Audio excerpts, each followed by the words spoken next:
Hey, welcome back to the Buck Junkies Podcast. We are back. We missed last week, but everybody's here today. Got the full staff here. Yeah, nobody coughing or sinuses or stuff. We're all good Mikey to go. was indisposed last week. He called me and said he was too sick to make it. And I said, man, I'm in bed too. So y'all wish y'all should have done like Mark said, done a group text on that. And that way we all would have been Everybody could have called out. I got to get my sick days out of the way before hunting season. That's my thing. So you're going to tell yourself you're sick whether you are or not. Just go get knocked out. If it's hunting season, I'm going to take a bunch of NyQuil. All that resets on November 15th anyway. Yeah. So we're good. Yeah, vacation time starts. Yeah, opening day to hunt. I think and we roll over. Get all this rollover time. Roll over. I think we all had about 2 weeks rollover, didn't we? And then January 1, it rolls over again. Back over, yeah. We're good. It's funny how that resets during hunting season. Our physical year is hunting season, so that's it. Starts and ends, starts and starts back over. I got something that I saw. I don't know if y'all seen this, but it was a magazine that came. It's like a Mississippi, I forget. It's over in the house across the way there, but they had a thing, and they had a good thing about 6 recipes of how to eat deer, how to cook deer, but they also had the regulations this year. And I look at the app and I've looked at the regulations, but I didn't realize how in Mississippi they've broke out where our county is. We're called the North Central Zone now. It used to be 3 zones. Yeah, 3 zones total. They've got 4 now, and they lumped DeSoto and Tate and a few of the other northern counties into that North Central Zone. And I guess because it's a CWD zone now, they have upped the antlerless deer, which is doe, to 14. You can per kill hunter? Per hunter. Was it? Is that what I told you it was? You told me 14. Yeah. And then, or 10. I'm sorry. No, it was 10. It was $4. And then instead of $3, you get an extra $1. So you get $4 and 10 doe part of the season. I mean, that's crazy. That's a lot. To me, that's way too many deer to let one licensed hunter shoot. Well, see, I wonder if they stating this off of the CWD or they stating it off deer population? I don't know, because a study did come out that said Mississippi's deer population, it's too populated now. All right, so this is my take on it anyway. So, yes, if you look at certain areas population, you look at how many houses and subdivision being built just in the past 3 or 4 years. Well, X amount of property that's 200 acres might have had 30 deer on it 2 years ago. Well, now, right down the road, the subdivision just took out 300-400 acres. Where do you think all them deer are going? So I don't understand how you get accurate deer count to base it off of that. That was my thoughts on it, Jamie. The same as yours. Is that our area is so developing so fast. Yeah, it's and all the deer confined into these little bitty spots. And it was hard enough back when everything was not that confined, or all this development was going on to get hunting permission, and now you can't get it, period. So you got those little 100-acre or whatever blocks in between all these subdivisions. Well, whoever owns them, they are responsible for whoever hunts on their property. So now you can't go in there, and they won't let you go in there and hunt till you're too close to houses and stuff like that. So, but it does. I don't understand how you get a population count, I guess is what I'm saying. So do you think they're just wanting to eradicate some of them? Is what it is? They're coming out with that? You look at your right here, 200 acres, and just say, I don't know, just say 30 deer on it. All right, well, just for instance, right down the road, there was 40-acre plot that probably had 5 or 6 deer staying on it. Well, it's now clear cut to Bear Hill. Where do you think them deer went? So if they come here and we had a biologist come look at it and they done a herd count, a herd analysis, your population looks like it's way out of whack when technically it's just because we're the only place deer had to go. They just shift and got pinched. Yeah. I don't know if that's true, but it does make sense. I'm looking at what you looked at. There is no daily bag limit for us. We can kill all 10 in one day. Correct. Yeah. Man, that's who would want to clean that many? Dang. I don't. Yeah. And then about 2, my hands between us, that's 40 deer in one day. In one day. That would decimate a property. Yeah. Yeah. I don't care how many you have on it. Taking 40 off, because there might be 40 deer that work this property. Maybe. I don't know. That's a lot, because we kind of got our numbers down. If we took 40 off this 3 years ago. 3 years ago, yeah, maybe. If we took 40 odd off this place this year, it hurt. It hurt you for years. I don't see what you're gaining from it, because that's not solving that CWD problem. It's just getting rid of the deer. Correct. You're not going to solve that. And I don't think every hunter is going to go out and don't need to go out with the mentality like, man, I can kill 10 deer. I'm finna go kill 10 deer. There's some out there that will. Yeah, it is some. Think there's some people that's going to kill. They're going to. It is some that's going to do it, but I think the majority are a real sportsman guy. And just like us, we know just from being down here in Cameron, we pretty much know what our population is like. Yeah. We know we can't take technically 40 deer off this property and benefit it. If you see that old gun rack in the back window and old 30-06 Remington in the back, he finna kill his 10 a day. His 10. Yeah, getting his 10. I love Uncle Jimmy to death. If he was still alive, he'd be in hog heaven. Him and Billy Moore would get their 20 in one day. They would get their deer. Well, because technically there's no tagging. That's right. You don't know what you've killed, so you could kill 2 or 3 every day. And as long as you're doing something, what would you do with all that meat, though? I mean, people there's no way. I don't think a family could eat 14 deer. No, you have to give it away. I mean, probably the most I've ever killed myself in a year is probably 5. And that was years ago. I was hunting 2 or 3 different properties. We was running dogs. And I mean, I didn't miss a day of hunting. I was pretty hardcore back then. But I ate everything. I mean, now granted, we didn't buy ground beef. We ate ground deer. And I mean, and it is some families out there that are that way. But I'm like you, the majority of people is not going to eat 14 deer or 10 deer or whatever in a yearly season. Right. Yeah. So say you do have property that kind of like we were a couple years back, you need to get some does off the property. Say we do just like we did a couple years ago. We killed 20 does off this property or off this property and other. Yeah.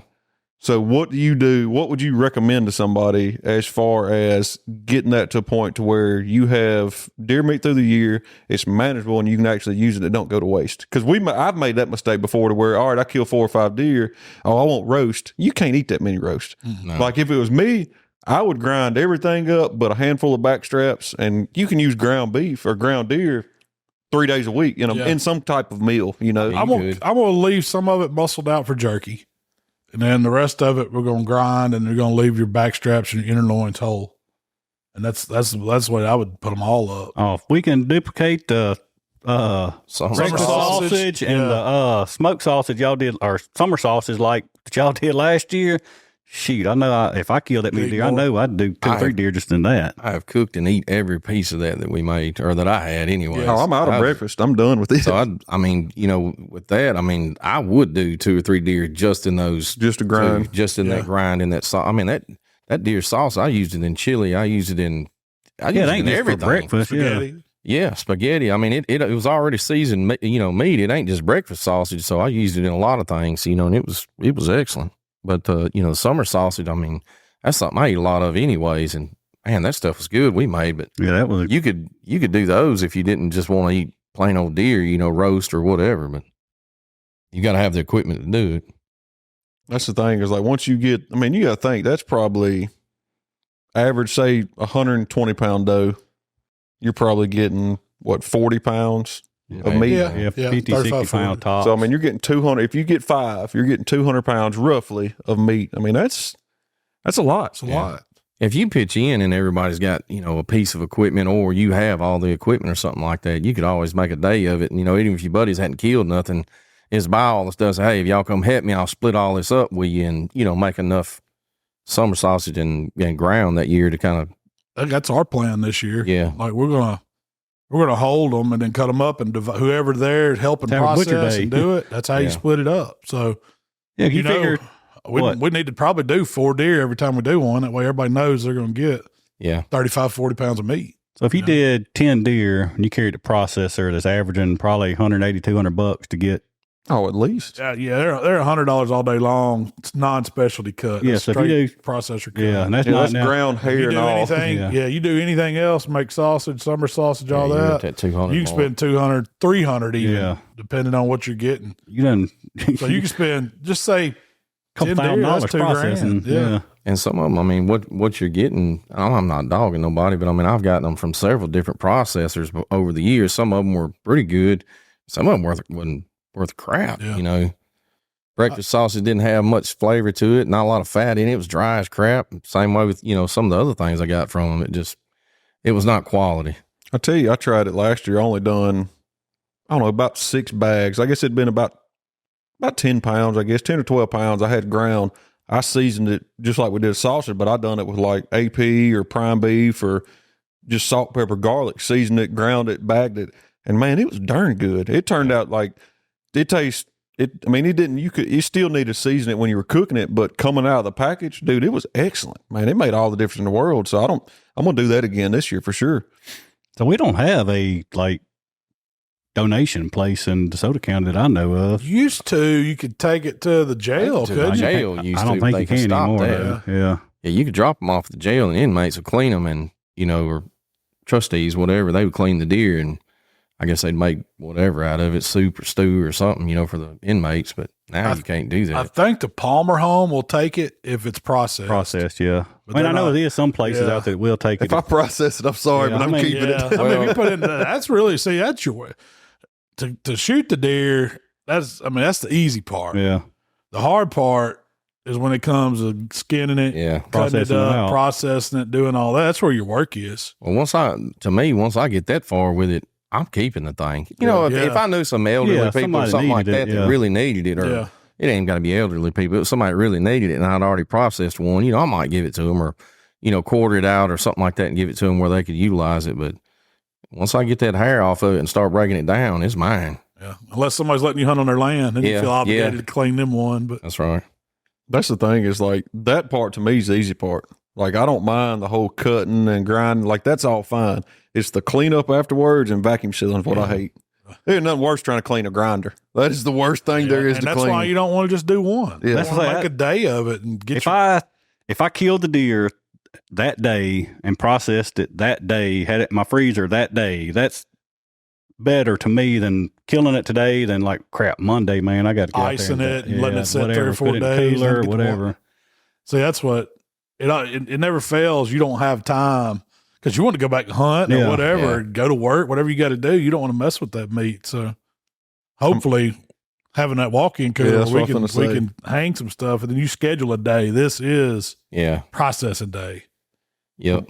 Walk-in works good. It'll thaw a hog. So it works good.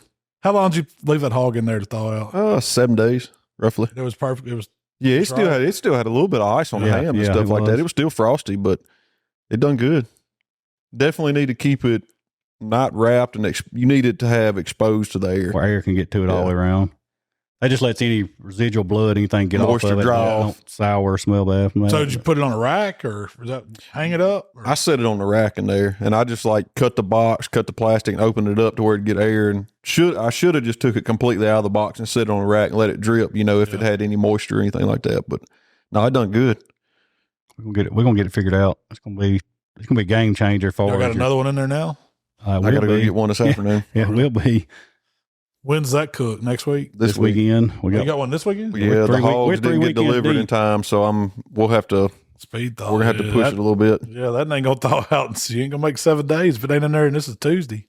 No, we got a cook this weekend, next weekend, and then the next, and we're calling it quits for the year. Well, that's good because that's getting close to gun season. It'll be hunting season the following weekend. So how am I spending $2,000-3,000 on processing deer? We didn't spend that much on buying hogs this year. Guarantee it. So when we left out, Jamie, you were going to help with the work day down at the Arca Butler at the Core where they do the handicap hunt. How'd that go? Man, it went great. We had a real good turnout. Got out there and got some trails trimmed up, some deer stands patched up and cleaned out, ready to go, and actually built 2 more stands. And we probably had between 18 and 20 volunteers show up. What kind of shape was their trails in? Are they growed up? Or? No, actually, they keep it. The Core actually got a forestry mulcher also, but they keep the trails pretty much cleaned out. And some of the trails going to the stands, they have a walking access trail to this. Some of the trails that are the walking trails lead off to where the stands are at. So it stays open pretty good. It was just a couple of small limbs that fell down during storms and helping keeping guys out, like some shooting lanes and stuff like that. So is that area open to the public access? Not open hunting. They do a bow hunt and draw, and if you get drawed, you can go in there and bow hunt. I don't know. In all honesty, I don't know if you can kill a buck or doe, or just doe only. I think you can kill either or, but you got to be drawed for the hunt.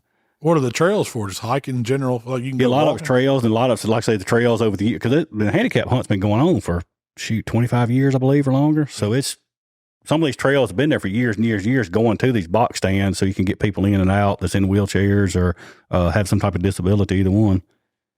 What'd y'all build? So basically the design, they got just 6x6 plywood stands, got a plywood floor and a wall with a shooting rail, and it don't have closed windows. It's got shooting windows all the way around, and it's not a it's not a complicated build. You just got to make sure you build it to where it's wide enough for a track chair or any type of wheelchair to get in and out of the stand pretty easy. Would you build it on like skids or something where you can move it around? So just 2x4. It's flush to the ground, or pretty much. Yeah. You got 4x4s under it for a skid, and then just regular 2x4, platform frame, and just work your way up from there. Do they move them at all, or they just pretty much stay in it? They pretty much stay in the same area because you get the hunters down there, and you don't want them on top of each other. So it's not. But the guys at the Corps, they're real good about finding areas that's known for seeing deer. If deer's been killed in the past, or it's a good trail or by food source or whatever. But yeah, most of the stands are pretty good spots. How far off the access do they put them? I know they're not 200-300 yards off in the woods or anything, are they?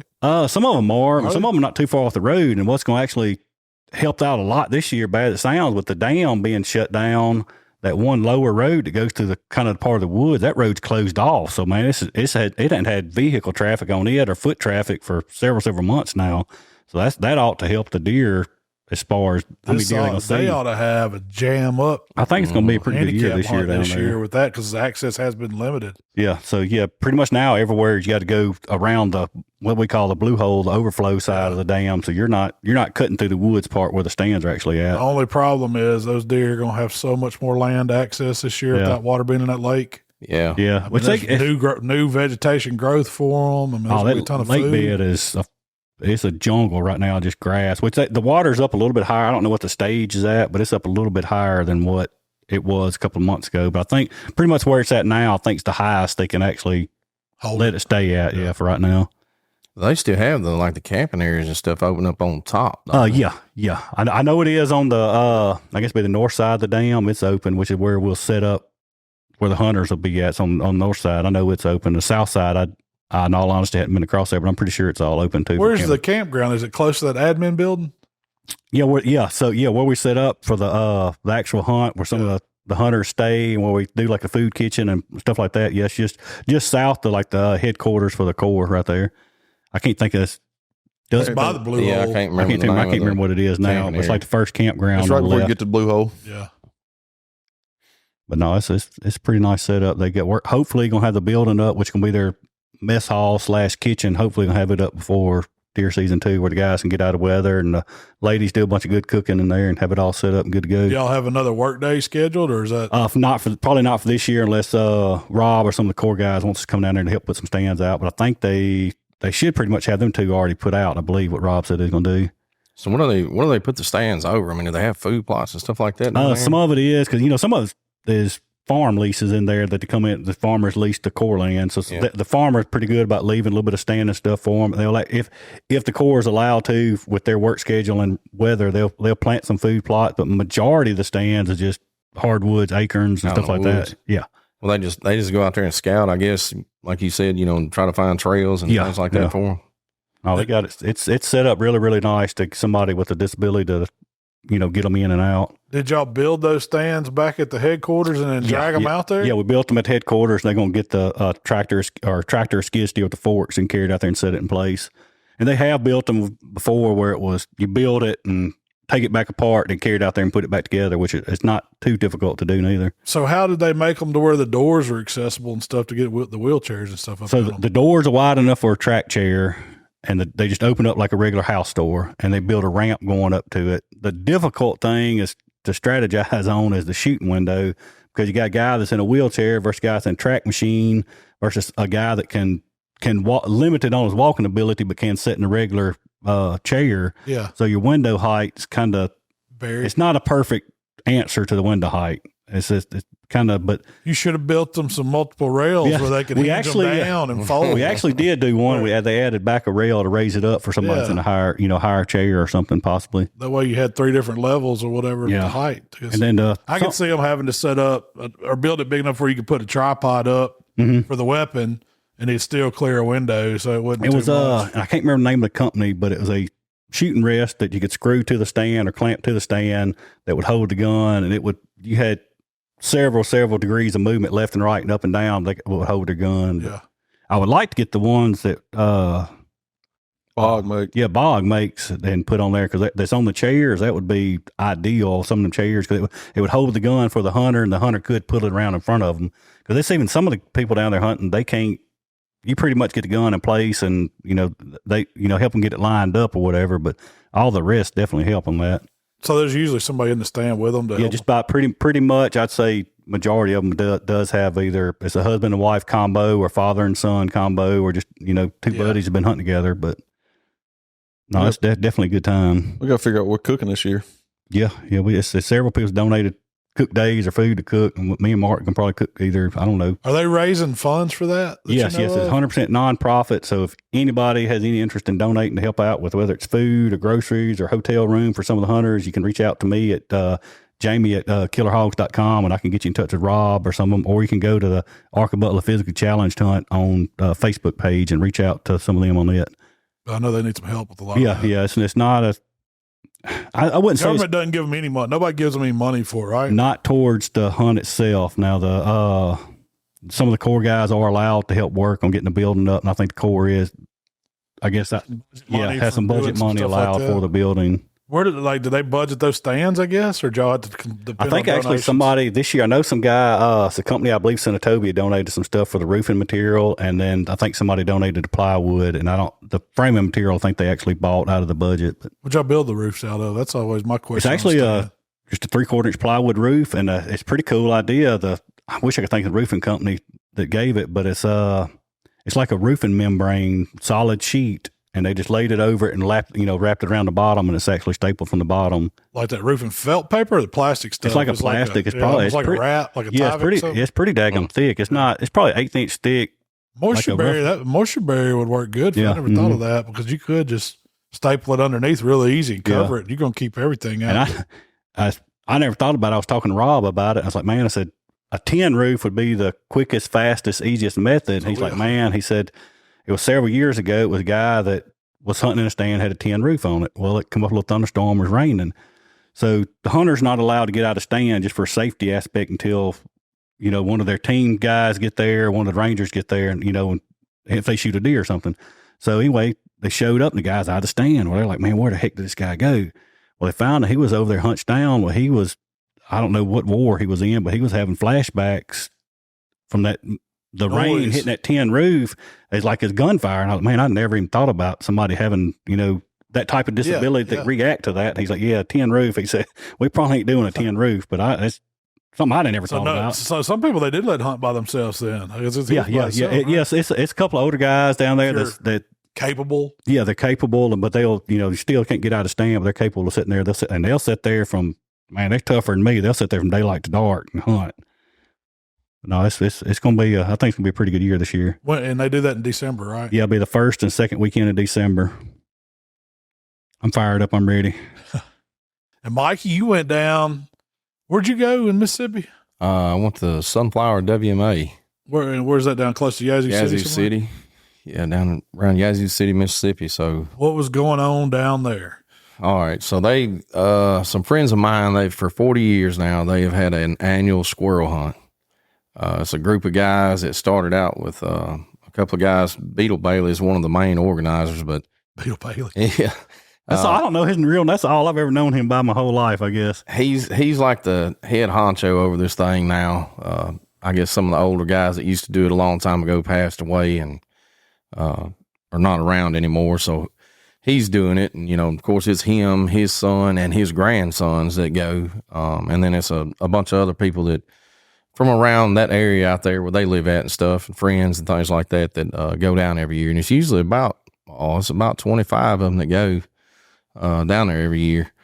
And if you've never been to the Sunflower WMA, it's pretty primitive. It's very primitive. Like Arca Butler, is running water and campsites and concrete pads. And this is, it's all gravel. Their campsites are spread out probably 3/4 of a mile apart. And all you leave is a turn in with a big circle gravel parking area and maybe one picnic table. And you have no water, no power, no nothing. And everybody's kind of backs in there, and they set their tents around that gravel area there. And they set up camp. Pitch a tent. Yeah. Nobody brought a camper. There was one guy that had a hammock. He strung it up out in the woods out there. Seen that. He was one with nature, wasn't he? Yeah. So, mosquitoes would eat me alive. Well, that was the thing. I figured that being down there in that delta and all that swamp and stuff like that, the mosquitoes will be just god awful. I did not see or hear a mosquito did not want to get on me. Really? I mean, you camp in hammocks. You're pretty much a tent hung between two trees. Once you get it, zip it up, it's bug proof. They're pretty dang neat. But that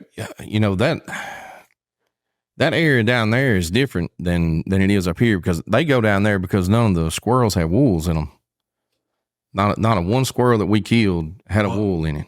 Well, it's those bok flies. I think that's right. Yeah. Bok flies. They stay around like cattle. So there's no cattle farms down there. So that was their theory on it, why there was not any wolves in any of the squirrels. I mean, because the day we was hunting, it was like 85 degrees, it was hot. Yeah, you would expect I wouldn't even went, I'm like, man, first one on my shoot, I'm done. It's got a wool in it. And they were like, you ain't gonna kill one in it. So what is a wool? Nasty. It is nasty. Yeah. It looks like a tumor almost on a squirrel. Only get in squirrels? No, they get in any animal. They get in you. So if you ever killed a deer, and I don't know if it's true is what I was told, but you ever killed a deer and then the head lay there and you seen the larval worms like come out the deer sinuses and nose cavity and stuff like that? Well, that's kind of the same thing. Yeah. You shot that one in the face, it all come out, didn't it? Yeah, it wasn't nothing left in that one. No, I think I ain't. I mean, they say they won't hurt you, but they look pretty gross. So it's a fly larva from bit by a bot fly or whatever it's called. That grows inside it as the host. Bit, or I guess it actually just lays the eggs. Lays the eggs in there. Yeah. It's under the hide somehow. And that thing turns into some kind of nasty gray looking worm. And they're usually gone after cold, heavy right? frost or a good cold spell. They hatch out and leave. Jacob's loving this. He's going to have to edit this. Yeah. It's going to be good stuff. Yeah, so they'll make a little nasty bump or a sore on one. Usually the hair will fall off right around where the entry hole is. And it looks like it could have been shot with a gun or something, but you look down in there, there'll be a little worm in there. It'll come out and get air and go back, and it's nasty. I've actually seen them so big on a squirrel that I seen it before I shot the, you know, like, man, I ain't even shooting that squirrel. You can actually see them on there. Man, if I was that squirrel and I had that on me, I'd beg you to shoot me. Get that off me. That gun. But yeah, they don't have wolves in the squirrels down there. So anyways. You didn't see not one. I did not see not one. Anyways, we got down there and, they set up camp. I helped them Randy set up his camp. Some of the boys were setting up camp, stuff like that. So, they have a rule. You got to go 50 yards outside the camp, use the bathroom. Can't take a dump right there in the camp. Find a tree 50 yards away. Yeah. So, just take your bucket. No, I didn't take my bucket. I wish I would have, but I didn't. So they kind of lay out all the rules and things like that, you know, and, Beetle usually tells everybody what's going on, and, you know, we eat dinner at this time. They usually take up $30 or $40 a person, and the older guys go to the grocery store and they buy all the groceries, breakfast, lunch, and dinner for 3 or 4 days, however long they're down there, and they set up the cook camp over at their camp. There's no running back to a store down there. No, there's, you know, where we were at. So Sunflower WMA is 60,000 acres. It's the largest WMA in Mississippi. Holy smokes. We were dead in the center of it. So, and you're on these little gravel roads. So if you leave to go to the store, it's an hour or more. So did you see anybody down there, rangers or other hunters? Well, there was a ranger that comes, you know, that they patrol down there or whatever, game warden, whatever it is, but they have their people that kind of ride through there. But, you know, that's a large, vast area. To cover. It's huge. The roads and all of it? Yeah, there's roads and all of it. And then the Sunflower River, of course, runs through there. So, I mean, there's alligator, turkey, hogs, deer, just more deer than you can shake a stick at. Squirrels are just, I've never seen a place that was like that with squirrels. But anyways, me and Randy went hunting. He took me over to the Sunflower River over there at the boat ramp, and he showed me a little thing there was a board there that had a little bit of history about Theodore Roosevelt. So Theodore Roosevelt, if you're familiar with the cartoon that he had that back in the day, the teddy bear, they had the bear tied up in that cartoon and stuff. That's where that was at. It was by the Sunflower River right there around that WMA somewhere. But anyways, Roosevelt come down here to bear hunt with the governor of Mississippi. And when he got down here, he got off the train. They went hunting. They didn't do no good. So this guy named Hunter Collier, which was Holt Collier. I've read his book. That's a dang good book, the Holt Collier story. Holt Collier was he served in the military and stuff like that. He's a well-known bear hunter in that area down there. He had dogs and stuff like that. So when they were hunting bears, they kind of hunted them like you do rabbits. You know, they put the dogs on them, they run them, and generally they'll tree them, but or they'll bay them up. Well, he had President Roosevelt sitting in this area. He told him, stay here. The dogs are going to come back. Well, the bear went up, went out of hearing with the dogs and came back through there. Well, when he came back, Roosevelt done left to go get some lunch. He missed, the bear done went by. Yeah. So anyways, Collier caught the bear.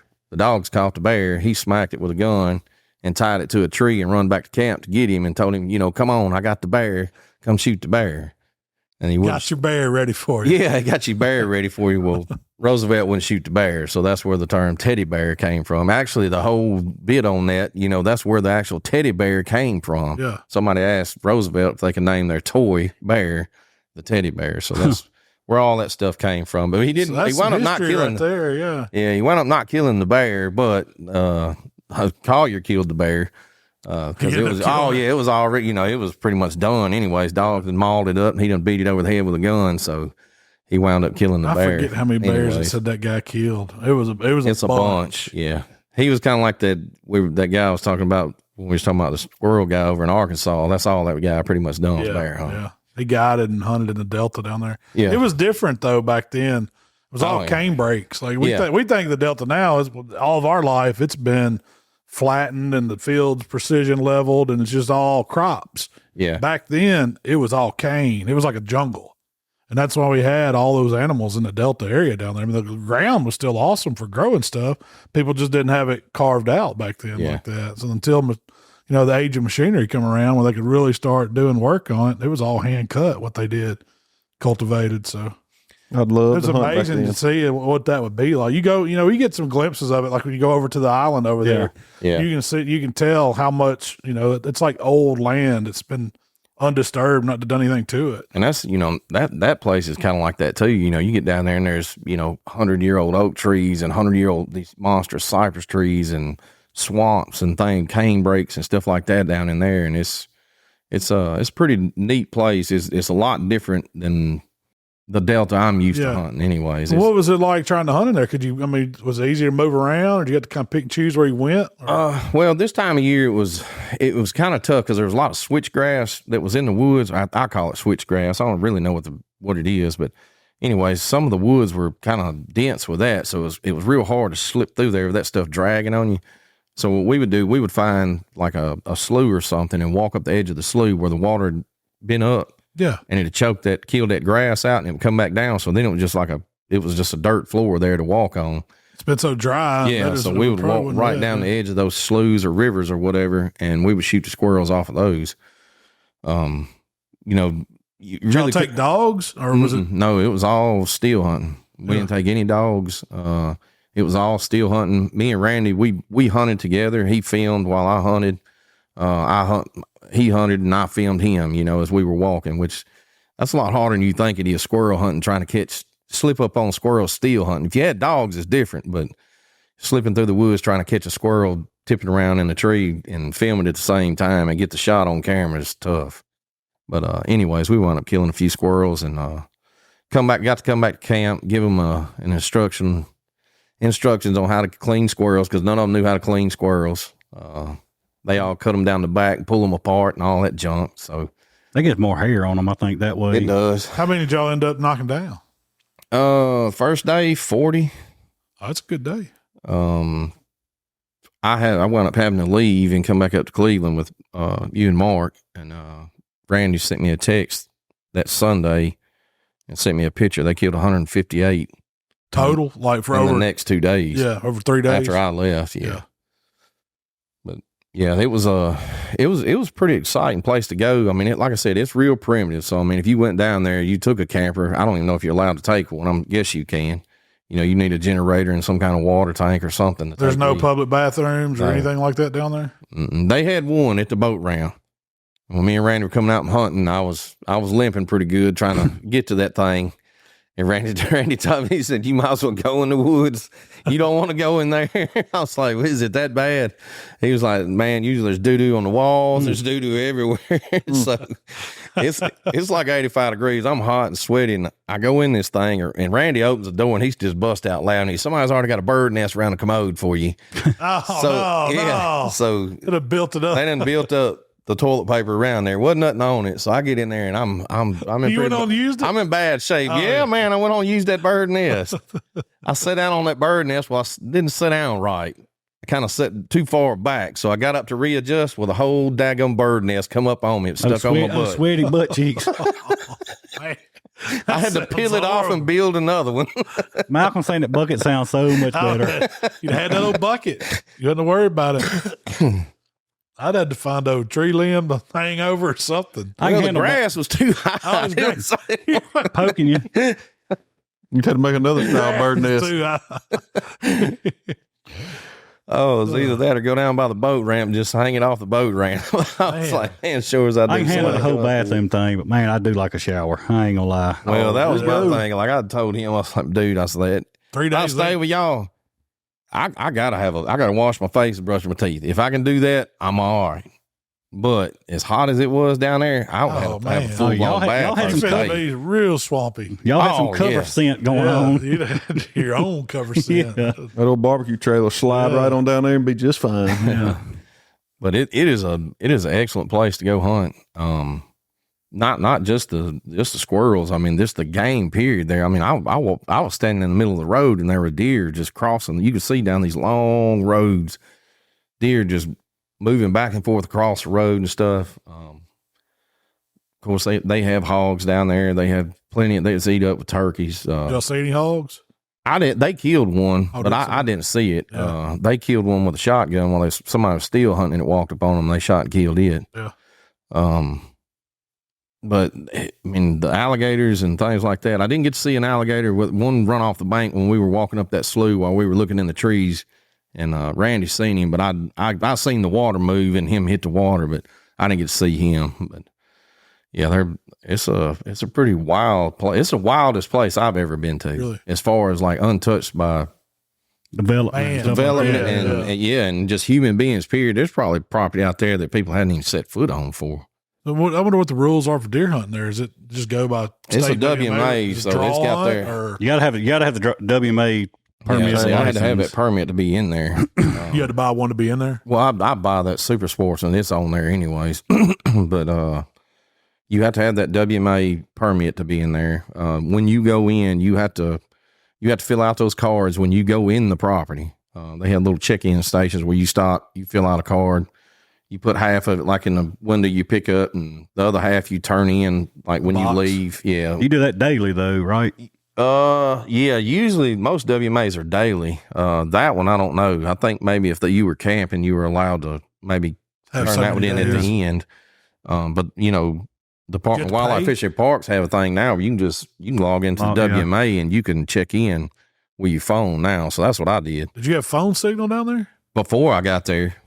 But when I got, I was gonna say, I mean, I bet. Dang, Mikey's Walmart phone wouldn't work. You was out in the I had a little bit, but it was hit and miss down there, man. It was pretty bad because coming out of there when I left that evening, some of the guys that been down there before told me, it's like, go out here and hang a right, hang another right, and take another right, and you'll be right on 61. Well, these little roads get narrow, man. Yeah. I'm talking about like field roads. And anyways, I lost signal. Didn't have no signal, so my maps wasn't working, so I didn't know where I was at. Roads come up and they start splitting. And anyways, I wound up turning down these roads. And thank God a friend of mine called me. I must have run into signal somewhere, and I stopped right there, got my phone out, and found my way back out of that thing. But it was getting dark. I done got nervous. I was like, man, It's been a night again. I'm going to have to stay here till daylight. So what time did y'all get there? What time did y'all start hunting and all that? We got there at like 10 or 10:30. And We started hunting right before noon. okay, Me and Randy come out, or mostly everybody came out about 3:30, and they had killed 40 squirrels by then. that's all the hunting y'all did that day. That's all the hunting we did that day. Yeah, they'd already kicked up and started drinking a little bit and started cooking and stuff like that. And everybody just sitting around talking, and we were cleaning squirrels and stuff like that. The So, next morning, y'all got up and did it again. well, they did. Yeah. the next morning they get up and cook breakfast and they go at it again. And they just do that for 3 days. But I don't know if it's just because I've been listening to more podcasts and stuff like that, but it seems like squirrel hunting's kind of like kicking off pretty hard and heavy. I'm telling you, again. squirrel hunting's a fun. big thing, man. Y'all don't know it. It's a big deal. And it's always it's like guys at Hardin Point that like Delta hunting, man, them guys take it. I mean, they're serious about squirrel hunting. There's some of them guys, they don't care nothing about deer hunting. Yeah. All they want to do is squirrel hunt. yeah. They got the dogs trained up. I mean, it's Well, like that might make more sense what Mikey was saying. That we don't think about it as much up here because of that, but if they're in the Delta and they don't have the wolves messing the squirrels up, heck, from opening day to end of season, you can technically squirrel hunt. I mean, if we didn't have wolves in ours, I'd squirrel hunt every Saturday morning. So you think you went out here and killed a squirrel today? It's probably got something in its neck. Yeah, pretty sure it does. Some of them do. Ain't no frost yet. It's got wolves. If you went out there and shot a limit of squirrels behind the camp right here, I would almost make a bet that Half at least of them, half of them yeah. have wolves in them. Yeah. But it used to not be that. Like I said, when I was a kid, October 1st opening day, I didn't care if it was during the school day or what. I was squirrel hunting. But I guess we got cooler weather earlier then, or they wasn't. The fly deal wasn't a big a deal back, or I don't know what the deal, but you could. Climate shift. Global warming. something I don't know if it's changed. that. I think it's just shifted. Or just our winter's later. And we The ain't frost had the date's frost later. Yet. It's No, almost we might- Halloween. We're not going to get one for November, I don't think. It's not going to get cold enough. It's supposed to be in the 30s next week at night. I hope it does. I hope it does too. Which I I did said notice. last week of October then. I did notice coming down here, going down the highway, is a whole of the wind blowing. Man, the leaves were falling pretty heavy today. I rode around. I got down here before everybody today and took a ride around just to look at the food plots. And leaves are coming off. But man, we are so dry. So if we get a good rain, it's just gonna knock more of them off. Yeah. It's gonna be good. We need rain. I mean, we were supposed, we were scheduled to fertilize this week. I don't know if we can because there ain't much rain in sight. You don't want to burn what's up. Yeah. It's a gamble if you do. But man, everything looks. It ain't looking good. It ain't looking good. That And I know that's everybody in the state that I've seen, posted online or talked to in person. Everybody's saying that, the droughts got everybody's fall plots. I believe it was it's not Mossy Oak, one of the Mossy Oak podcasts. It's some of the guys from Mossy Oak. What they call Wired to Hunt, maybe?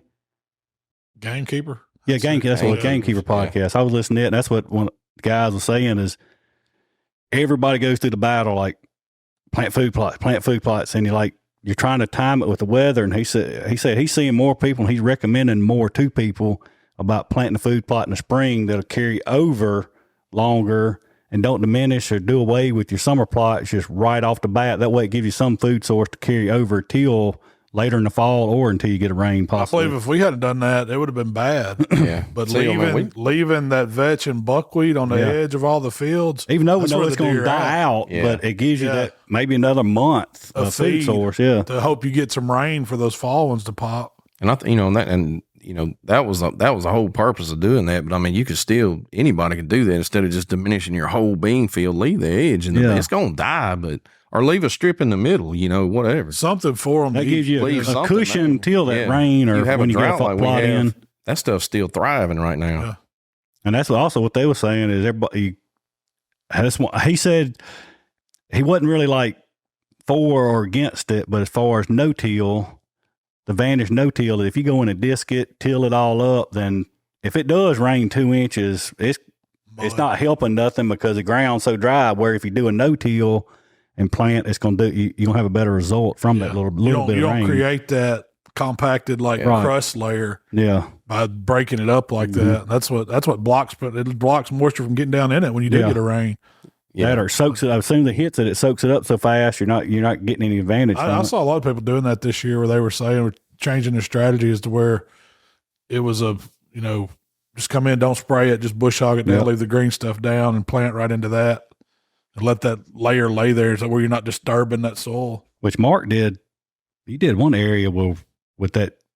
I need to go back there and look and see how it's done. We were just trying to see, hey, what is it going to take for it to grow? It's over by Hilltop up against the edge of the woods, all the way down the edge of the woods.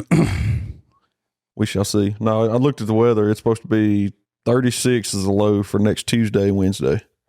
That's maybe we'll get a frost there. Yeah.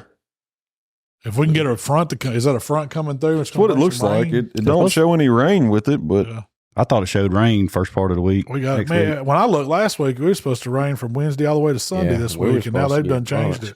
They showed 75-80% when I left the house, and when I left, it wasn't doing nothing. It was cloudy, but wasn't doing high nothing. 56, low of 36. As dry as it is, and I know people are going to be having plots that are just didn't do anything. What do you think is too late to try to get something in the ground? I mean, honestly, I don't think it's too late if you're putting something down just a couple of weeks before season or the week of season. I mean, that's going to kind of mess you up. You have nothing to hunt over, right? But I mean, if you're wanting to hunt, on into the winter, in the December and January, I think it's better for you just to maybe wait and go ahead and put it. I mean, if you do put it down that first week or a rifle season or whatever, I mean, you still gonna have something in the next 2 to 3 weeks. So like winter week, can you do it this late? I mean, I know it's not going to produce a head, but it'll be soft greens for them to eat. I mean, I think it's probably more important. I mean, everybody plants food plots in the fall to hunt over. That's their kill plots. But it's more important to have that food source for them out there January, February, on into winter if it'll come up. So why not go ahead and get it in the ground and plant it? Yeah. And even if you don't get to hunt over it, they still get to eat it because it'll stay green. Yeah, still benefiting the wildlife you have on your property. I don't think you can probably grow. I don't know. Some turnips might still go in the winter. I'm like that. I mean, if it's not just super hard cold on them, it depends how bad a winter we have too. And I've seen turnips make it all the way through January. Yeah. I've had real good success doing like the winter corn plot. It does pretty still get something. Is it going to make corn or will it just be something green for them to eat? No, you just sow it on top of the ground. Oh, you talking about, just a good seed. I feel you there, Mark. No winter corn plots. Right over your hand with that one. I wouldn't expect it. I wasn't talking outlaw, and Mark done switched script. No, we planting for winter corn. I can't help if it don't come up. You have to broadcast at a much higher rate for winter corn because sowing the winter you got to plan on that cold, not letting it get out. That's why you pile it up so it insulates itself. That's what I do. I make a concentrated plot. There you go. It's one big concentrated plot. I don't think that'll fly with the game board. Yeah, you don't plant them plots in the County. That's not a normal farmer practice. Yeah, it's for have it like that. I don't know what rate, what bags the bag you read said. Yeah, it said 1 bag per 100 foot. Yeah, you do it in straight line or rows. We do it road up down through there. We do have a planter. You think you just set it, gap it wide open, and just go through there and that's where it barely breaks the ground. Like, I ain't gonna say that. Like just old lines down. Just lines of corn. Walmart does got a bunch of deer corn for the Southern County. Not for us to be in a place where you can't feed. They sell more deer corn than anything. Yeah. We need to come up with squirrel corn. Yeah. That's what they need to put on the bag. False advertising. Yeah. Squirrel corn. There's a squirrel and rabbit. Will rabbits eat corn, you reckon? What's the sign? What's the thing people put out there? This corn's not for deer or something like that. No trespassing for deer. Yeah, no trespassing. Oh, it is dry though. All jokes aside, it is dry, and hopefully we'll get some rain next week. This is as dry as I've seen in a few years. It being this far in, this dry. Now we usually are dry 1st of October, but I ain't cut my grass in the latter part of October here, and it's just still 3 or 4 weeks dry. Creeks don't have any water in them. Mm-mm. Oh, we did ride down the ditch over there while it's dry. Yeah. But what else we got to do today? I don't know. Well, Jamie, you came up with a stand. Yeah, brought one of the Sportsman condo stands down, so we're going to hopefully get it ready to go. Won't be long. Be kind of late putting it up, but I guess, locating a new spot we're going to try out. Yeah, we got another little, where you did all that lane chart work back over there on that north side. We're going to try to set one over there. That's the plan anyway. I don't know if we really need to go a full. I don't think I need to go that high because you're going to be in the pine limbs if you do. I don't know. We need to go look and see. You probably do like 5 foot legs would be pretty dang. I think you'd be high enough.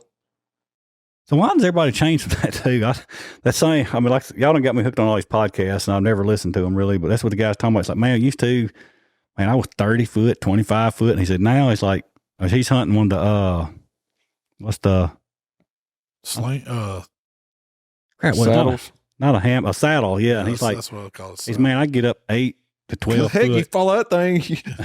A climbing stand, I ain't hardly gonna fall out of a saddle. That looks sketchy. I'm sorry. He said 8 to 12 foot, and he said, and this is something else, and I saw this on a different deal where, so going in, people instead of cutting full blown shooting lanes, ground hunting versus stand hunting. You understand? Don't just mow everything off in the ground. He was coming up and doing like a hinge cut on a tree at 4 foot, letting it break over. He said with deer, would walk under that hinge cut, and to their mind, their eye level, they look like they're full camo covered up. Where you're up in the air, you can see down in it, and it's like it's helping the deer not see you, but you can see them better by doing that. Versus, it makes sense to me having them like that. Versus going in and just cutting to the ground, shooting lanes. You better not give me and Mikey that pole saw and tell us to go clear some shooting lanes because we've been opening it up. We can open it up. Yeah. You want to land that plane right there? We got you. They can get over. I mean, he can get overboard on doing it, but yeah, I mean, you can. You don't want to cut down a whole bunch of stuff. You mainly just, if you're in thick areas, you kind of got to have something there to be able to see what's moving through there. You know, and it's not good just to have one, like hunting just a power right, line. yeah. That's terrible.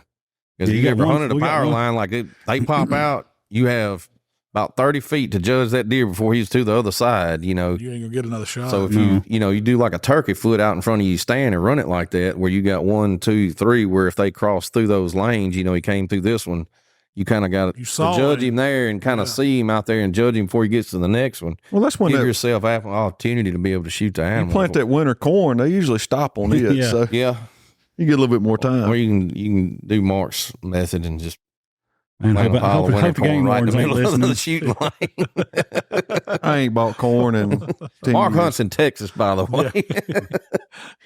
It's gonna be that Indiana corn. Yeah, Indiana corn. But Well, that about does us for today. short and sweet. We got stuff to do today. We got some stuff. We gotta get some recipe stuff going. We're supposed to have a film day come up to get out some new stuff. I got a couple of. You got a couple you working on? You got ready? I ain't mastering yet. I've got some ideas on stuff. I got to practice one because I want to make bologna. I want to see it squirrel recipes. That's what I want to see. Dang, we got to go squirrel hunting. If it'll frost next week, maybe we can shoot a few the weekend after that. We was actually, I am ready for hopefully get the invite back to Hardin Point for the side-by-side squirrel hunt / eat a lot meal. I'm ready for that one. That was one of the funnest hunts I went on last year. Malcolm's already got a plan. We're just bringing the chuck wagon. Yeah, We're bragging. Yeah. We don't want to hunt. We just want to come cook. One gun and a 4-seater full of food. That's right. We can handle that. There ain't no way you can't get an invite on that. If you're coming to It's your own fault if you didn't get an invite on that one, Jamie. You tell them we're bringing the chuck wagon. I got a couple of people in the hunt. We got a receiver hitch on the Can-Am, don't we? Yeah. We're good. So I guess going to get on tractor and Let's go over here and look. Let's see what the road looks like. See how many limbs we got cut off and how high we need to be. And all right, well, got some work to take do. us on out, Mark. Man, we appreciate y'all listening. This one's a little short this week. We got stuff to do. We're going to get ready for hunting season. As always, y'all check us out on buckjunkies.com. We got some swag on there. We got some new stuff coming out. Should have some recipes here pretty soon, but we appreciate y'all listening. See y'all next time. We gone.